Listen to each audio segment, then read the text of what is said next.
Hey everyone, welcome to Wax Pack Wisdom. I'm Jake T. O'Donnell. Today is a card show pickup video. It was a great weekend. Abby and I went to the Red Sox game yesterday. They won, which was always nice. And then today I went up to Dedham, Mass, down to Dedham, Mass, it's south of where I am, for the Cardboard Promotions show. I believe at least once a month they do a show in Dedham. They do shows in other locations too. Mansfield, Mass. Typically, they'll do them at the malls. They do them at Solomon Pond Mall and the mall in North Attleboro and a few other places too. Cardboard Promotions does a great job with their shows. They're always very cheap to get into. It's either $2 or $3, or some of the shows at the malls are free.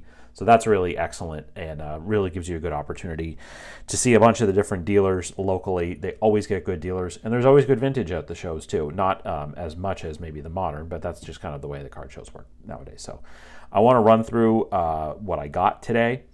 And you see most of the cards here, and then there's one other one that I want to show you that's the most exciting one and my favorite pickup of the day. So I'll start with this. I was looking for a 1955 Topps Hall of Fame card to add to a specific page in my vintage book, and I didn't want to spend too much money, and I wanted to get a nice one, and so I got this Hal Newhouser, lefty Hall of Fame pitcher for the Indians at this point. He made most of his career with the Tigers, and then this would be the very end of his career. I think he only pitched like a couple games in 1955 for the Indians. This is a pretty clean 55, especially the front. The back, you kind of see, I think this is a little bit of a pen mark back here, but that's okay. It's still otherwise is very, very clean. In fact, I don't even know if that's on the card. That might not even be on the card, but white back, 1955 Topps Hall of Famer. It looks like maybe there's also a little bit of a crease down here too. But either way, he wanted $40 for this, and I got it for $30. So this was a nice pickup. And this is going to go in a page in my vintage book that has other 54 and 55 Topps Hall of Famers in it. And so maybe you'll see those other cards at some other point. All right, so then you see these other cards here. These are all Yaz cards. These are all additions for the Yaz PC. I saw Bobby, who I've mentioned on the channel before, who didn't have anything for me today, but he said, he pointed across the aisle, and he said, "You go and see this gentleman, Rick, and he's got some Yaz stuff that you might be interested in, you might not have." So I went over, and he had a stack of these cards. Now, if this looks familiar, these discs from 1976, I believe. Now, I picked up one of these at the Concord, New Hampshire show, where I also got my Sandy Koufax rookie card. And at first I saw this and I was like, oh yeah, well, I already have that. But then Bobby was like, he showed me this and he was like, well, actually, you may not have this because the backs are different on some of these.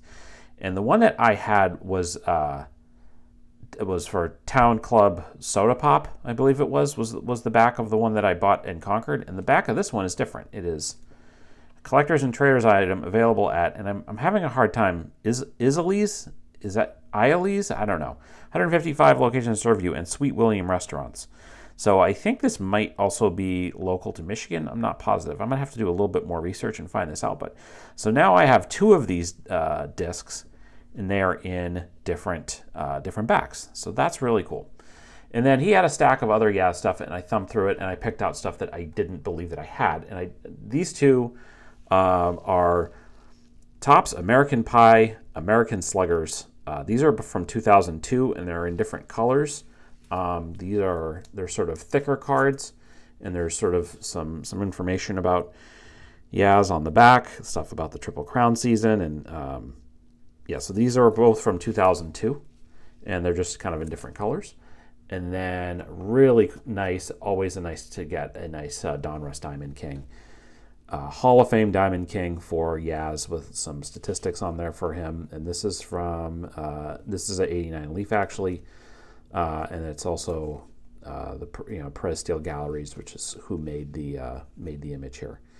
So this was I got these 4 cards all for $13. So nice deal with Rick. Rick is also a Yaz collector as well, so that was cool. All right, so those are the 5 raw cards I bought, and then I ended up getting 1 slab, which ended up spending most of my budget for the day on. And I'm going to take it out of the sleeve. This was yet another deal from Matt in Providence, who I have bought so many great cards from in recent years. 1921 W551 strip card, Tris Speaker, with the Indians at this point. This is in an SGC Authentic, minimum size not met. And you can see the back is blank and also quite clean. Matt had this on his table for $195, and I bought it for $180. And Matt is, again, I can't say enough about Matt. One of the best out there. You can find him on Twitter, find him on Instagram. Matt from Providence. Some of the best vintage stuff that you will find anywhere. And I saw this on the table, and I thought the price was super reasonable. And again, Matt worked with me on the price, as I mentioned. Matt also had a card from this set, the W551 of Frank Home Run Baker, that maybe if he still has it, next time I see him and I have a little bit more budget to spend, I might end up with that one as well. You might see that one in a future video, unless he sells it otherwise. Beautiful card, really clean. Obviously got the authentic. The strip cards, it's very hard to get a numerical grade on the strip cards because they're hand cut, and it's similar to like my post serial cards from the 60s. The strip cards are very similar. The cards were sold in sort of strips of 10 cards, and you cut out each individual player, each individual card. The W551 set has there's 40 different people on the cards, and they're from sports. There's also some from the world of entertainment in this set, and there's only 10 baseball players, and they are all pretty big time players. I believe 8 of the 10 are Hall of Famers. It includes Babe Ruth and a few others, and Home Run Baker, like I said, and then also here's Tris Speaker. So I think to spend $180 to get a Playing Days Tris Speaker card is quite outstanding. This is now the oldest the earliest elected Hall of Famer in my PC. Tris Speaker was in the 2nd ever Hall of Fame class. First Hall of Fame class, of course, being the sort of big 5 of Ty Cobb, Babe Ruth, Honus Wagner, Christy Mathewson, and Walter Johnson. And then Speaker was in the 2nd Hall of Fame class. The preeminent center fielder and sort of prominent hitter, batsman, guy that I think hit 400 more than once. First with the Red Sox and then with the Indians, of course.